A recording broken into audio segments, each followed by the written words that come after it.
Hi, I'm Ben from Solar and Sat, and today one of our customers walked in with their Chop 200 series Landcruiser. So we're just taking a look at the gear that they fitted and what we supplied and see what they're running with it. Come with me. And what an awesome vehicle she is. Now fully kitted out with a powered canopy system on the back, it really is a go anywhere machine. In the canopy on the back of this Chop 200 series Landcruiser here, we've got 30 amp Victron smart solar and a 30 amp DC-DC charger. It's great to have both because it lets you charge both when you're driving along or when you're pulled up in one spot from solar. So it works either off your alternator or your solar panels. It's all hidden in behind this drop down fridge slide here, where it's paired with two 100 amp lithium batteries and a BMW 712 smart monitor, which lets you monitor those lithium batteries. So coming around to the other side of this 200 series Landcruiser, we have the inverter charger hidden behind an aluminium box which is protecting it. This device here will let you run any appliances up to about 1,600 watts. It'll also let you charge your batteries using 240 volt power, like from a caravan park or from a generator.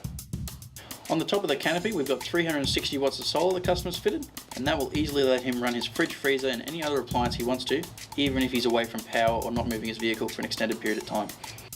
So there you have it. What an awesome camping setup. If you know exactly what you want, feel free to head to our website. But if you want to have a chat to our experienced sales team about your own custom setup, feel free to give us a call or walk on in store.